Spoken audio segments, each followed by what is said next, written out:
Hey everyone, I'm Scott Cunningham, aka Scottsy Business, and today we're going to be talking about bots. Specifically, how much of the internet and internet traffic is actually just bots. It turns out, in 2021, more than 50% of internet traffic was actually bot traffic. Pretty wild, meaning that essentially more fake or automated or machine-led behaviors and interactions and engagements and things happening on the internet are machines than humans. There's more of them than there are of us, at least in 2021. But realistically, that's probably going to continue to go up. In 2020, it was lower. It was about 40%. And it seems that it's going up and up and up. So we got to talk about it because this is extremely important, extremely relevant. It affects everything that you do, and it affects a lot of your life. And a lot of the stuff that we're going to cover almost might seem a little conspiratorial. This isn't controversial information that most of the internet is bots. So let's dive into it after a quick word from my sponsor. A big thank you and shout out to my sponsor Cake Wallet, which is an open source, non-custodial Bitcoin and Monero wallet that also has a built-in exchange. It's available on iOS and Android. Thanks again to my sponsor, so let's jump into it. First, what is a bot? Well, a bot it could be a lot of things, right? It could be as simple as, a fake engagement on a social media post to make someone think that there's a different public consensus or sentiment towards this thing than there really is. It could be algorithmic trading, which is the majority of trading done on exchanges like cryptocurrency, stock exchanges. It could be fake web traffic. It could be something less malicious, like Facebook pulls content from websites to show up in their preview feed when you post on Facebook. A lot of websites do this. Twitter, a lot of websites do this. So they send out a bot which grabs that content and then brings it back and then shows it on their website. That is a bot too. So there's neutral bots, there's like good bots, and then there's bad bots. But all of these can technically, be a problem or, make this worse because a good bot could do something wrong, or, it could just be, even good bots could be taking up way more bandwidth and, just causing more congestion and problems on the internet, or they're pulling too much from one site and they're basically DOSing it or whatever. There's ways that this is going to not necessarily be good, even if it's not a bad bot. So let's talk about some of the examples of like things that could happen. Why is this so important? Why does this matter so much? Who cares if the internet is full of just random bots and stuff? Why would that even really matter? It's just, random, pointless robots doing their thing. It's like, yeah, I look at a post on the internet and I see it's got 1 million likes, but obviously it's not real. Those are frivolous, things to worry about. There's a grand host of things that you should be concerned about when it comes to bots and how they're influencing your everyday life on the internet. So let's talk about it. The most important, well, a lot of these are really important, but one of the most important ones is that a lot of trading and investing is done by bots. Well, this means a few things, right? It means it's not always easy to quantify why the market is doing what it's doing, because it could easily just be all based on a computer making a quantitative decision, and then all the other algorithms are following in suit, doing the same thing, and it's kind of like a feedback loop. Or like, for example, recently we've had like cascading liquidations of futures for, Ethereum, Bitcoin, etc., a lot of cryptocurrency. A lot of that is managed by bots, and so it kind of like has this positive feedback loop, or negative feedback loop rather, where as they liquidate, then the other algorithmically liquidate, and then the other algorithms algorithmically liquidate, and it just keeps going down and down and down. also that you're trading against bots. As a human, you have to be, you know, really on the ball if the majority of trading is done by computers and you are competing with that.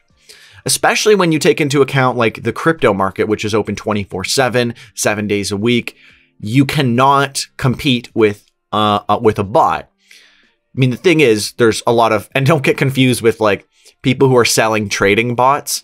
Those are generally scams in my opinion, because it really comes down to the knowledge and how good you are at managing the bot. And if you're just some normal person who's like, oh, wow, this seems like some, you know, really cool way to make money, you're going to lose money 100%, unless you're like also paying for them to manage the bot and all this extra stuff. In which case I would say just buy Bitcoin or Ethereum or whatever and not spending all this money on extra stuff. I think that's what a lot of new investors really get hurt with. They invest in signals groups, you know, trading discords, all this nonsense, and all the money that they could be investing with is just going to random fluff.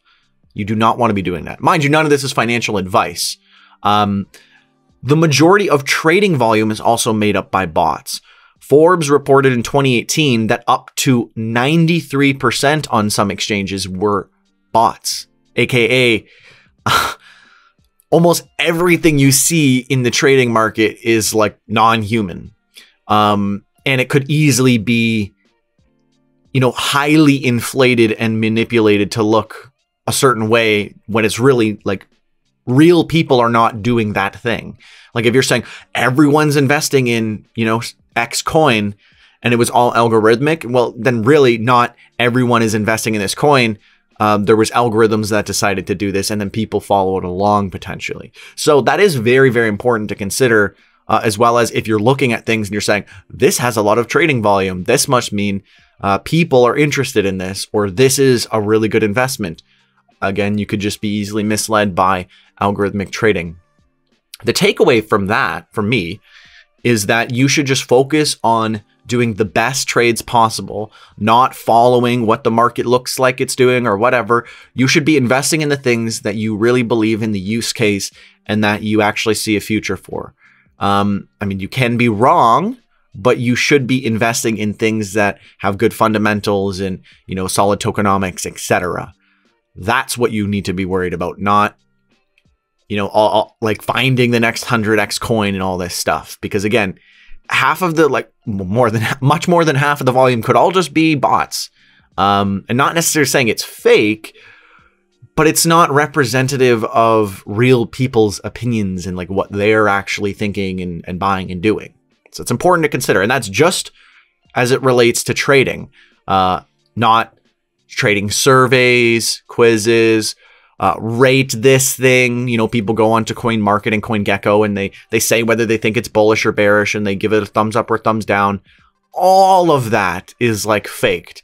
Or, I mean, even if it's not done by a bot, you can just say to your community, we will give you such and such, or we will do this, or you get a badge if you just give us an upvote, even though like it wasn't really because you wanted to. So, I mean, a lot of that stuff is inflated. Some just by like, you know, incentivization, and a lot through just fake paid bots. Now let's talk about social media. Bots do the majority of moderation, censorship, all that kind of stuff. So, you know, you think it's like a person who's being biased against you, but realistically, it's just the algorithms not being trained 100% accurate.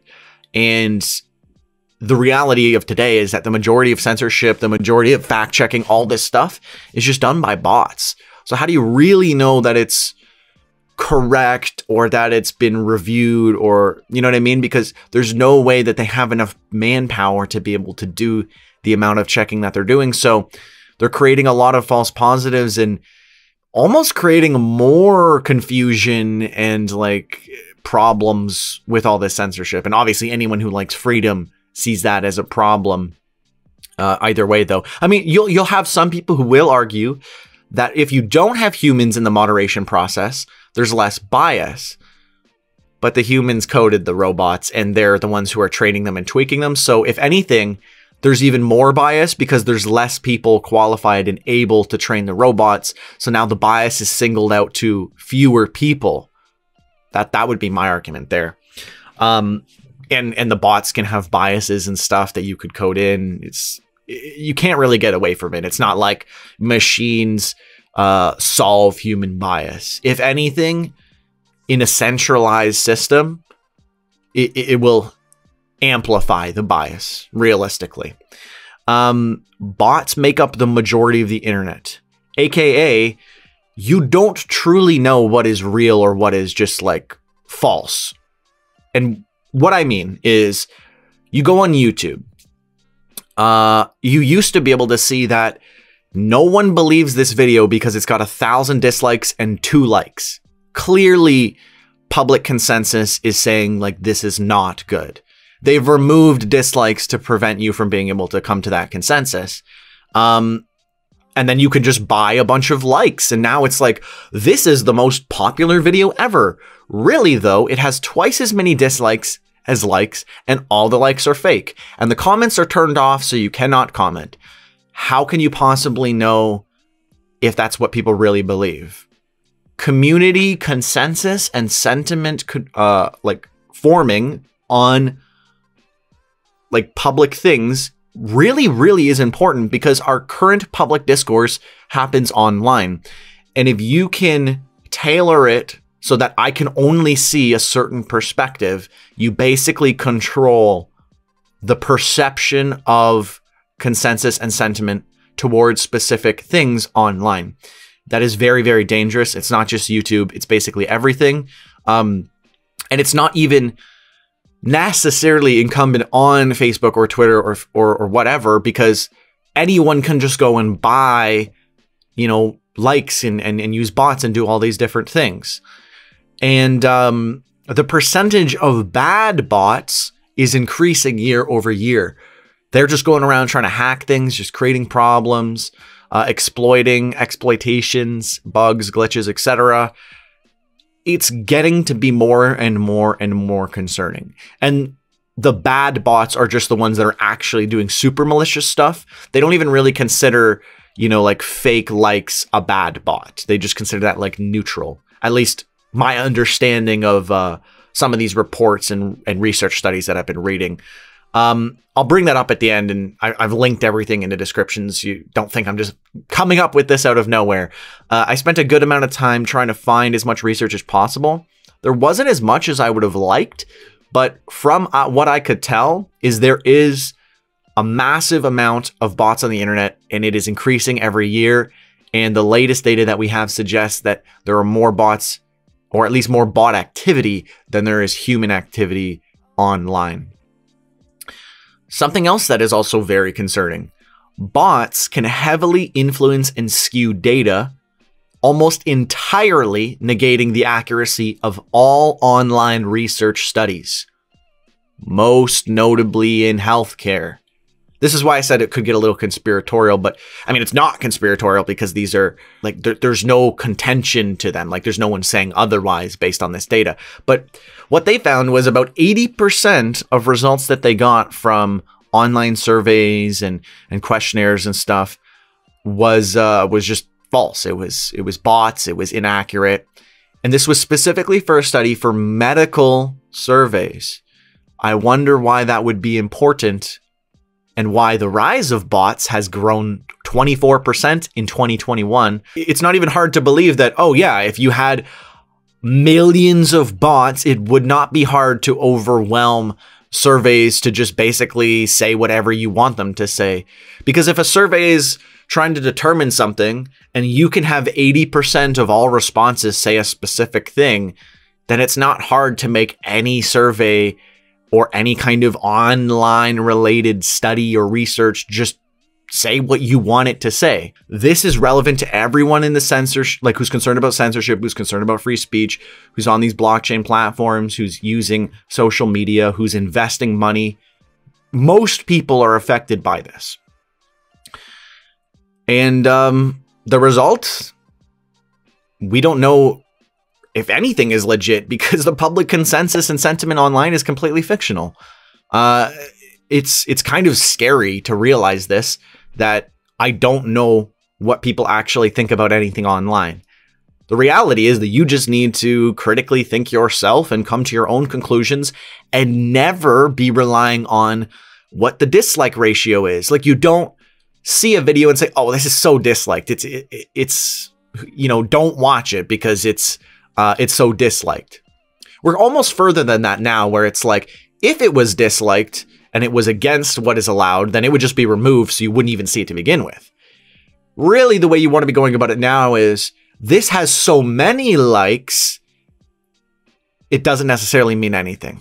Like, you do not give you do not give an inch to something being more legitimate because it is widely approved and liked and accepted. I think it's pretty important to internalize this and just understand this when you're going about your life, investing, talking on, posting on social media, pretty much everything on your online experience can be touched and infected and influenced, manipulated, and skewed. Data can be skewed by bots.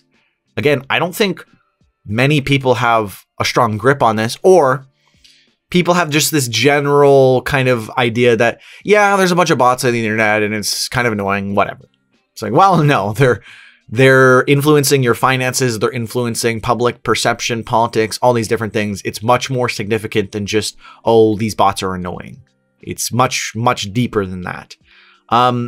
This has been already 20 minutes. So, I mean, I don't think it's that important for me to like go through all of the data. Let's take a quick look at maybe the most recent report, because I think it's obviously relevant to take a look at all this stuff. So let's take a look at this report. So this is the one for 2021. They put this out in September of 2021, and the main focus was on bots, and then also looking into bad bots and stuff like that, because not all bots are created equal. Some are good, some are bad, some are just search engine crawlers, all that kind of stuff. But they wanted to get an idea of what the internet is actually made up of right now in terms of like traffic. The key findings was that bots make up nearly 2/3 of internet traffic, 64%. E-commerce applications and login portals are the most common attacks. Like, it makes sense. Like, bots are DOSing login pages, or, you know, trying to just create problems, whether it's for their competitors or whatever it happens to be. North America actually accounts for 60%, 67% of bad bots.